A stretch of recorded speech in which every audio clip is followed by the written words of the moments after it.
Fast, focused, and fearless. Here's everything you need to know as you jumpstart your day. I'm Diego Castro. Despite thinning supply, President Marcos is not expecting a rice crisis to hit the country. The president said this in response to the warning of the Federation of Free Farmers of a possible rice crisis during the lean months from July to September. Marcos, who is also the agriculture chief, says he does not expect another rice crisis, but admits that the country's buffer stock is low. Do you see this coming, sir? Another round of rice crisis? I don't. There is a chance na ninipis talaga yung supply because nga na magkasabay-sabayan. So we are watching and waiting to see at what the production levels are going to be after the last planting season, for the harvest, for the upcoming harvest. Marcos admits that the government wants the NFA buffer stock to last for 9 days, but the present level is only enough for 1.5 days. Marcos attributed this to weather disturbances. Still, the president assures the public that rice supply remains sufficient and that the government is closely monitoring rice production levels before the harvest season. He also remains open to importation to ensure enough supply of the staple. So, but as it stands now, basta't swertehin tayo ng konti, hindi naman tayo masyadong mag-audit ulit o isang malaking problema sa whatever. The fertilizer will change its prices again. Meanwhile, President Marcos admits that he was surprised by the statement made by Chinese ambassador to the Philippines, Wang Xilian, that made reference to OFWs in Taiwan. But Marcos notes the remarks may have been lost in translation. In his statement, Wang said that the Philippines should oppose Taiwan's independence if it cares about the safety of 150,000 Filipinos on the island. Marcos believes Wang may have been misinterpreted, considering that English is not the envoy's first language. The president says he plans to speak with Wang soon to seek clarification. Interpret it as him trying to say that Philippines do not provoke or intensify the tensions because it will impact badly on the Filipinos. I'm sure he will be very anxious to to give his own interpretation of what he was trying to say.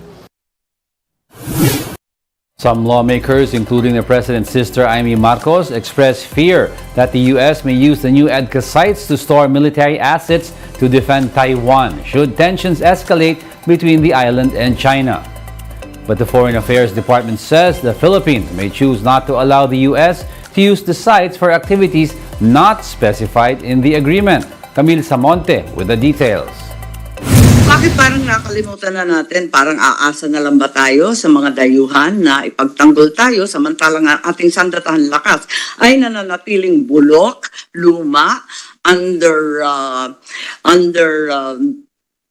armed? This is the question asked by Senator Amy Marcos to the Departments of National Defense and Foreign Affairs following the approval of 4 additional EDCA sites. During the hearing of the Committee on Foreign Relations, Senator Marcos pointed out that it appears that the government is now relying on foreigners for its external defense. The senator also noted that it seems like EDCA's primary objective is no longer the AFP's modernization, to which Defense Secretary Carito Galvez replied, the modernization effort of the EDCA is basically for us to really to prepare to defend our country collectively with our allies. Senators also questioned the selected locations of the new EDCA sites. Marcos pointed out that the chosen sites are not in areas useful for AFP modernization, as well as for disaster response in typhoon-prone areas. The claim that it's for disaster preparedness is untrue. Capability for what, sir? Clearly, this is no longer high disaster risk and vulnerability. The Bicol area, Region 5, is a calamity-prone area. We all know that's the gateway to typhoons. And I noticed that Region 5 is not present in terms of the EDCA sites. Galvez pointed out that the major consideration in picking locations for EDCA sites is the total defense of the archipelago. It was also revealed in the hearing that there is still no written agreement on the 4 new EDCA sites. Di ba nakakatakot na nagdadagdag at nag-uumpisa tayo, ngunit wala tayong kasulatan, anuman papel, anumang kasunduan at pagkakaintindihan? DFA Secretary Manalo explained that there are no activities yet on the new sites and that both parties still have to exchange notes on the new EDCA sites. At the moment, there are no activities in connection with the 4 new sites because those cannot begin until we have actually made the exchange of notes, agreed on them. The DFA Secretary also noted that the Philippines will have to give its consent if the U.S. intends to use the EDCA sites for activities outside the agreement, like operations against other countries. Manalo cited paragraph 3, article 1 of the 2014 agreement, which read that the U.S. may undertake activities like security cooperation exercises, joint and combined training activities in humanitarian assistance and disaster relief activities. Manalo said that based on the provisions of EDCA, any other activities not specified there are subject to agreement by the parties. For News 5, Camille Samonte, We Are One News. We'll be back with more stories after the break. Keep it here on One News.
You're still watching One News Now. I'm Diego Castro. The Department of Information and Communications Technology maintains it will no longer extend the deadline for SIM registration. In a statement, the DICT advised the public to register their SIMs as the agency has no plans of moving the April 26th deadline. The department says those who fail to register by April 26 will have their SIMs deactivated. This means a subscriber will not be able to send or receive messages and calls or use digital wallets linked to unregistered SIMs. The statement comes after various sectors filed a petition before the Supreme Court seeking to declare the SIM registration law unconstitutional. Petitioners said the law threatens Filipinos' free speech and privacy. The DICT earlier assured that the necessary information obtained for SIM registration is protected. The government is leveling up its plans to provide free housing by offering condo living for the poorest of the poor. Maricel Halili with the report.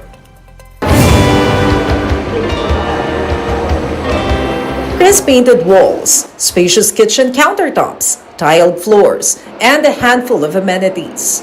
This almost seems like something out of a property ad.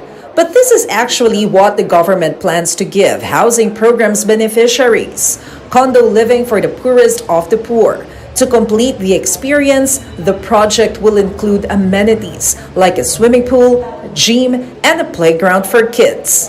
What's even more is beneficiaries can own a unit for 2,000 to 3,500 pesos a month, depending on the floor area. And the property is also payable for 30 years. Dire-diretso, walang down payment. Kaya nga, pang mahirap eh. Para lahat pwedeng magkabahay. Kasi kung magda-down payment ka pa, mag-iipon pa, paano mapapaalis yung mga ISF? The local government where the housing program is located will choose the beneficiaries.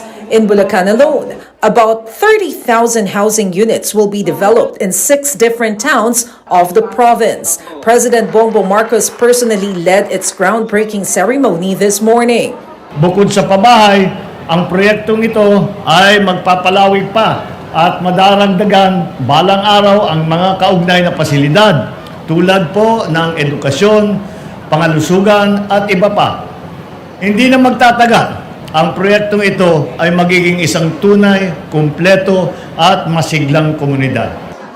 For the first year of the housing project, the government has already inaugurated 1.2 million housing units. Their target is to construct 1 million housing units a year to fill the 6.5 million housing backlog in the country. For News 5, Maricel Halili, We Are One News. And that's it for this hour. Join us again at 7:45 a.m. as we continue to monitor the day's biggest stories. I am Diego Castro. We are One News. All sides, all the time.